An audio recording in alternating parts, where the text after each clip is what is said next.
Bonjour et bienvenue dans cette vidéo qui vise à présenter aux responsables d'école du site apprendre.codoc.ch comment préparer les classes pour la nouvelle année. Alors, avant de commencer, il faut se rendre sur le site apprendre.codoc.ch et se connecter ici avec le bouton Connexion pour les écoles. La première chose à faire pour le début d'année est de contrôler les enseignants. Vous pouvez vous rendre ici sous l'onglet Enseignants et vous avez la liste de tous les enseignants actifs.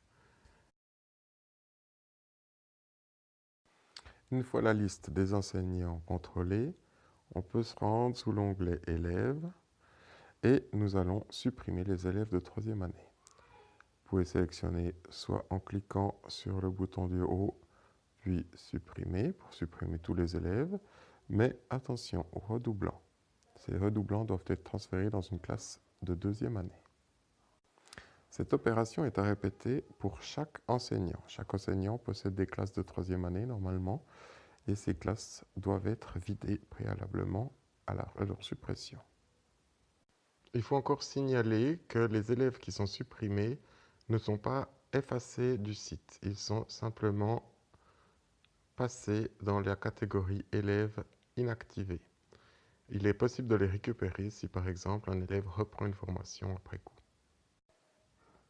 L'étape suivante consiste à se rendre sous l'onglet Classes afin de supprimer complètement les classes de troisième année.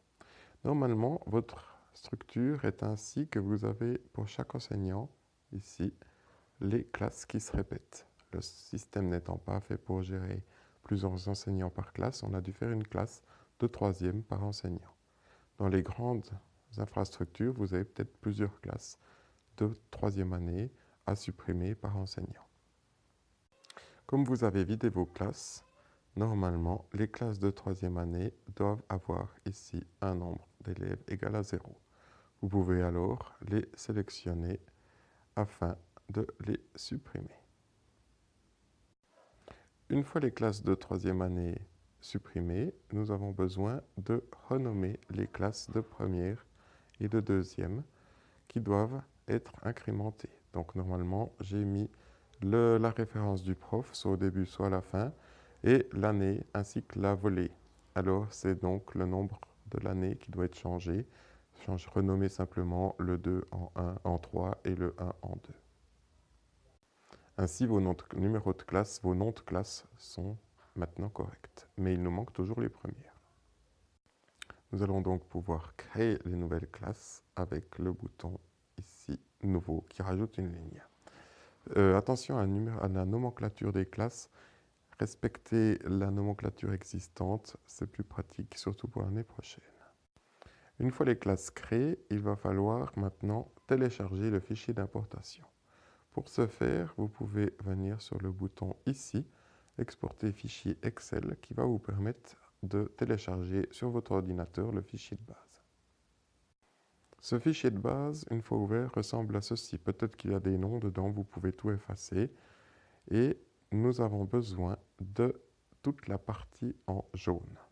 Titre, nom, prénom et courriel. Le téléphone mobile est facultatif. Il va falloir créer un fichier de ce type par classe. Et attention, les adresses de courriel, les adresses électroniques sont obligatoires. C'est sur ce champ-là que le système trie les personnes. Il reste donc à importer les apprentis de première année dans leur classe. Pour rappel, peut-être que je me répète, mais je vous rappelle que pour chaque enseignant, vous avez normalement, ici je prends les 3 de Moutier, une classe de première année. Afin que tout le monde ait accès à tout, on est obligé de travailler comme ça. Si je viens maintenant sous l'onglet Élèves, je dois sélectionner d'abord l'enseignant, puis la classe de première année, et je peux utiliser le bouton ici Importer apprenti afin d'ouvrir le panneau d'importation. Ce panneau vous permet de sélectionner le fichier de la classe de première année. Il est important de bien comprendre que une fois que j'ai importé dans cette classe, je dois changer ici d'enseignant, reprendre la même classe de première et réimporter une deuxième fois les apprentis dans cette classe.